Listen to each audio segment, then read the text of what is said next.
کریم نبی نے رحمت للعالمین نبی نے اپنا چہرہ انور مبارک دوسری طرف پھیر لیا، حتیٰ کہ تیسری مرتبہ یہی ہوا تو پھر آقا کریم نے فرمایا جن کے بارے میں تو پوچھنے آیا ہے جا ان کا پتہ کر، ان کا تو روزہ ہی نہیں ہے۔ ابھی کریم نبی نے انہیں دیکھا نہیں ہے۔ یہاں پہ محبوب کے علم کی بھی بات ہوتی ہے، عظمت کی بھی بات نکلتی ہے، شان کی بھی بات نکلتی ہے، مقام و رفعت کی بھی بات نکلتی ہے کہ محبوب نے دیکھا نہیں ہے۔ محبوب نے فرمایا جاؤ اور ان دونوں عورتوں کو کہہ دو کہ ان کا تو روزہ ہی نہیں ہے۔ گیا صحابی رسول اور جا کر کہا، انہوں نے کہا کہ واللہ با خدا ہمارا روزہ تھا، ہم نے روزہ رکھا ہے۔ تو اسے صحابی نے کہا کہ محبوب کا فرمان ہے کہ تمہارا روزہ نہیں ہے۔ پھر وہ صحابی اندر آتا ہے، یا رسول اللہ وہ کہتی ہیں ہمارا روزہ ہے۔ تو کریم نبی نے فرمایا جاؤ 2 پیالے لے جاؤ اور ایک پیالہ اس ایک عورت کے منہ کے سامنے کرو اور دوسرا دوسری کے، اور اسے کہا اس میں کیا کرو، الٹی کرو۔ جب انہیں کہا گیا تو انہوں نے الٹی کی تو صحابہ نے دیکھا اس میں خون کے لوتھڑے تھے، گوشت کے ٹکڑے تھے۔ محبوب علیہ السلام نے فرمایا صحابہ دیکھو انہوں نے روزہ رکھا تھا حلال کردہ چیزوں سے جو اللہ نے حلال کی ہیں، انہوں نے اس کا اختیار کیا، اس کو توڑا حرام کردہ چیزوں سے۔ یا رسول اللہ کن چیزوں سے؟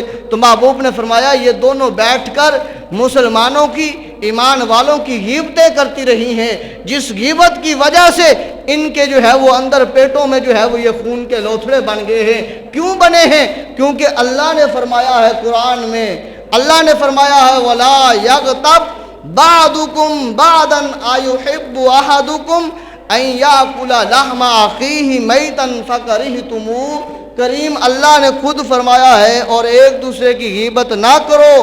کیا تم میں کوئی پسند رکھے گا کہ اپنے مردے بھائی کا گوشت کھائے؟ تو یہ تمہیں ناپسند ہوگا۔ فرمایا کہ یہ جو غیبت کرنا ہے گویا اپنے مردے بھائی کا گوشت کھانا ہے، یہ اتنا بڑا گناہ ہے۔ فرمایا یہ اس وجہ سے ہے۔ اور ایک حدیث پاک میں آتا ہے کہ اب بات یہ ہم پہ جو ہے نا وہ سمجھنے کی ہے، صرف چھوٹی سی بات، ہم تو گزرتے کوئی بندہ گزرے اس کے بارے میں باتیں کر دیں۔ حضرت عائشہ صدیقہ رضی اللہ تعالی عنہ آپ فرماتی ہیں میں اور امام الانبیاء اکٹھے موجود تھے تو ایک عورت آتی ہے، ایک عورت آئی، اس نے کچھ باتیں کی اور اس کے بعد جانے لگی۔ تو میں نے محبوب علیہ السلام کی موجودگی میں کی موجودگی میں میں نے صرف اتنا کہا کہ اس کا قد کتنا چھوٹا ہے، اس کا قد کتنا چھوٹا ہے، میں نے صرف یہ بات کی تو کریم نبی نے میری طرف دیکھا اور فرمایا عائشہ کیا تو جانتی نہیں ہے یہ تو نے غیبت کی ہے؟ یا رسول اللہ اس کا قد چھوٹا ہے۔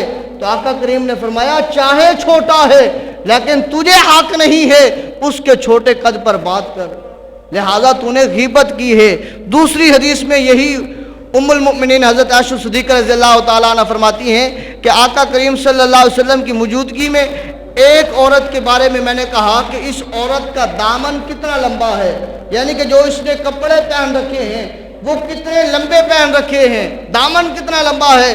تو آقا کریم نے فرمایا کہ عائشہ تو نے غیبت کی ہے، عائشہ جا پیالہ لے کے آ اور اس میں کیا کر کے دیکھ۔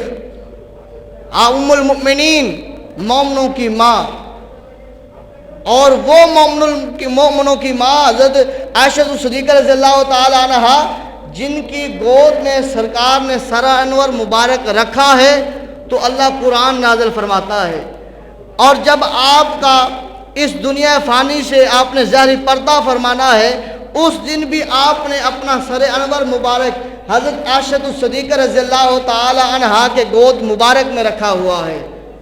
یہ وہ ام المؤمنین ہے جو پیالہ دودھ کا پیے تو کریم محبوب آئے تو محبوب فرمایا عائشہ بتا تو نے اپنے ہونٹ کس جگہ سے لگا کر پیا ہے دودھ؟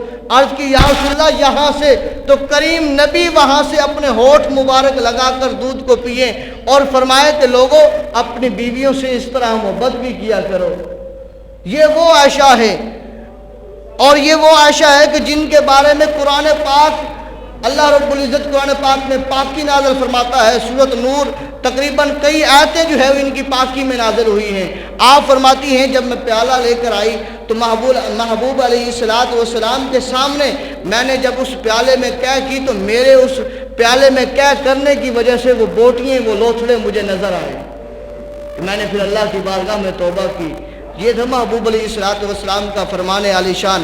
اللہ کی بارگاہ میں دعا کرتے ہیں کریم اللہ ہم سب کو غیبت سے محفوظ فرمائے, ریاکاری سے محفوظ فرمائے, بہتان و کینہ سے محفوظ فرمائے اور حق سچ کے راستے پر چلنے والا بنائے.